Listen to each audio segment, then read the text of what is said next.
Hey everybody, it's morning, kind of.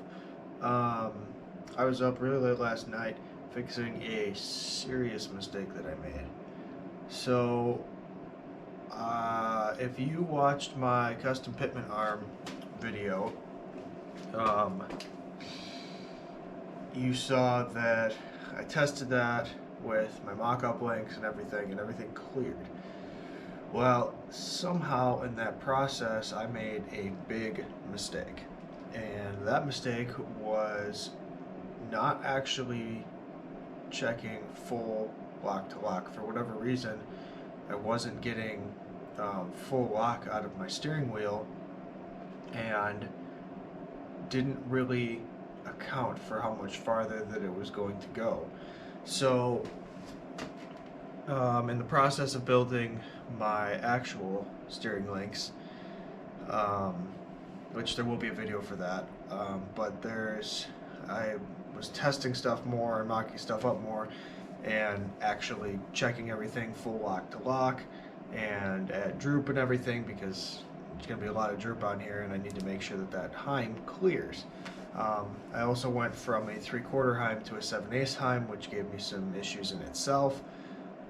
But my main issue was that I was not able to turn all the way driver without the Heim actually hitting the body of the pitman arm.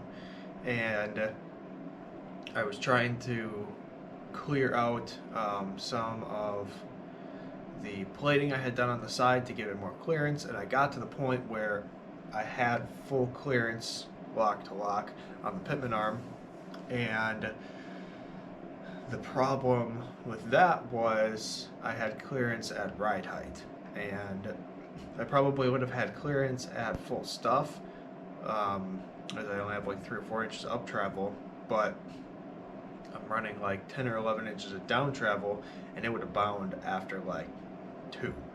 So my pitman arm got taken apart and rebuilt. Thankfully, I didn't have to start from scratch. I was able to just kind of make some modifications to it. So I didn't take a lot of pictures when I realized that this was an issue. I didn't really video the process at all, and that was because I was quite honestly kind of embarrassed and very frustrated with the process. And I realized that that's the way it goes. That's what this is all about. You can't build something from scratch and expect it to work perfectly with unforeseen things. So I am going to give you guys a little tour of basically what happened to the pitman arm, why it's going to work now, and I'll throw in some pictures in there what the pitman arm looked like previously, just for comparison. So here we go. So this is what it looks like now. I've done a little bit of cleanup on it and everything. Just kind of, it was my end of night thing to calm myself down. So that's what these little spots are for. It's just filling low spots. But I don't know if you'll remember. I'll throw a picture up right now. But if you remember, the arm was quite a bit fatter. I had flat across the top and then basically flat across the bottom as well here. And it was really strong. Everything was great. The problem was when this is at full lock towards driver, it's like this, and that arm, that drag link comes out like this, and I was hitting this section a lot, like a lot, to the point where it wouldn't have been usable. And then also at full droop, this is the lower section, at full droop, that would hit just crazy amounts. So, I mean, it needed something. And I went back to my inspiration for this and looked at the Genrite arm and realized that they kind of have this in and out, this almost hourglass shaped look to it. So I took my plasma cutter, which thank God for that, because that made this 100 times faster, and basically just cut, one cut across this side, and then cut and cut. And tossed that back in right away, and it got a lot closer. So I just kind of slowly worked out this lower side here until it seemed like I had enough clearance for the heim in all directions, and it does, thankfully. Now the other thing, which I did mention in the steering video, is because I went from a 3/4 heim to a 7/8 heim, the distance that I made in here with this back plating was shallow. It was too shallow. My heim would rub the sides. So what I ended up doing is, here's the old piece, is I basically just cut the old piece off. But I cut it off inside of this, which was good because that left that much material on the top, which I basically just bent a new piece, and I didn't, this was 2 pieces for some reason, and this new one is 1 piece. I bent a new piece and laid it over the top, so I gained this much room, which was really all I needed, and that welded in nicely. Actually gave me a nice lip to weld to as well. So this all gets smoothed out and it'll end up looking much better. This is going to need some kind of support in here. I'm not really sure how I'm going to do it because I don't want to put a plate over the top of it because I'm going to end up having interference again. So I may grab a 5/16 piece of plate and shove it in there and kind of weld that in place, maybe give it some more rigidity. I don't really know what I'm going to do yet. Maybe I'll cut a piece that's thin enough to slide it in there and hold it in place while I weld it. I'm not sure how I'm going to brace this yet, but it will be getting braced. Now, you probably realized when I first showed this that I don't have a ton of material around this hole yet, which would normally bother me, except for the fact that this is double shear. So if that was the only thing holding this, I would really not be comfortable with that. However, it's double shear, so it's sharing its weight, and this top one has a good amount of meat on there yet. So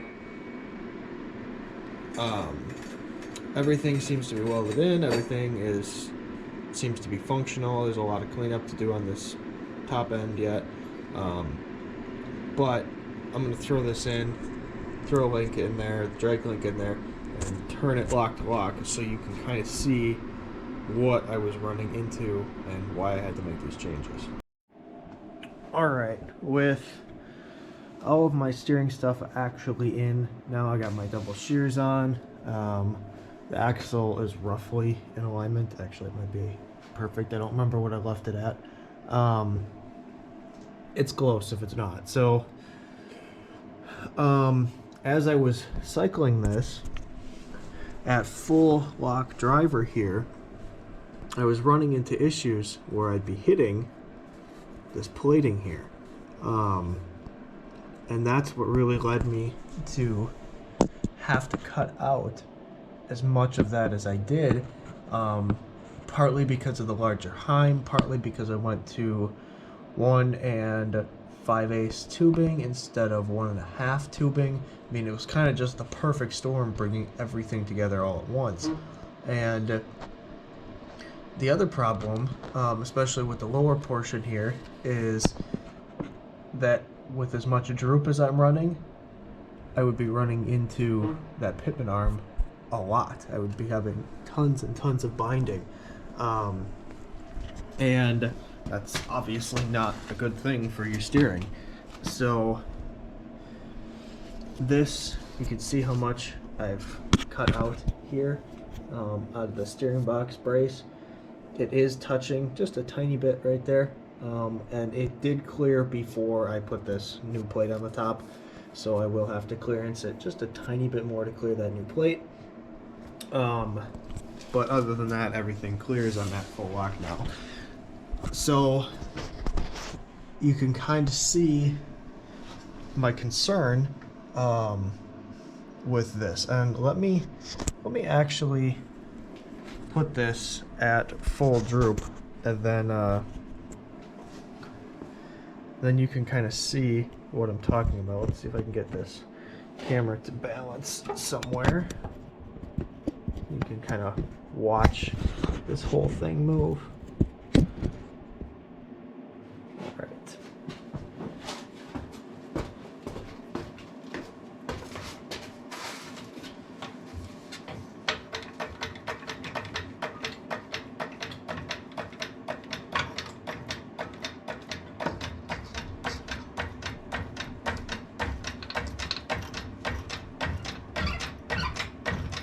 So that right there is pretty close to the full amount of up travel that I would have. And as you can see, it didn't really move too much. I've got plenty of room there. But at the down travel,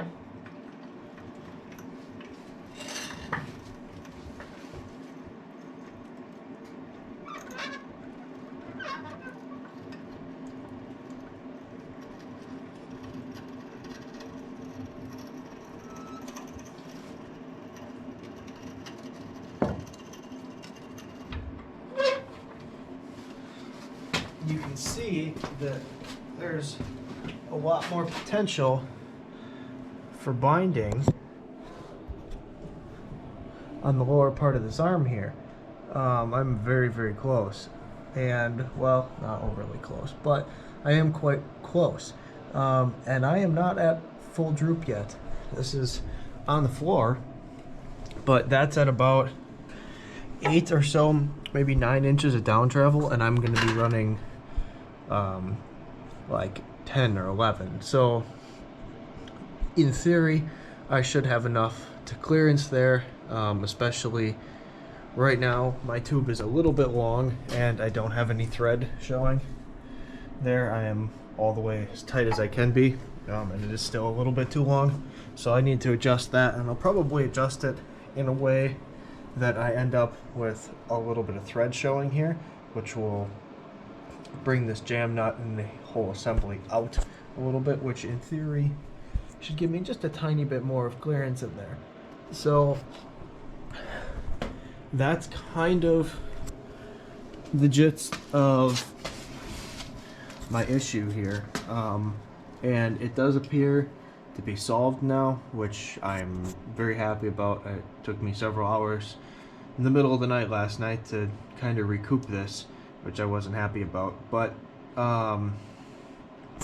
yeah, that's kind of where we're at, and I'm gonna finish up this steering today, finish up the steering video today, and it should all go together very nicely now that I've fixed this issue.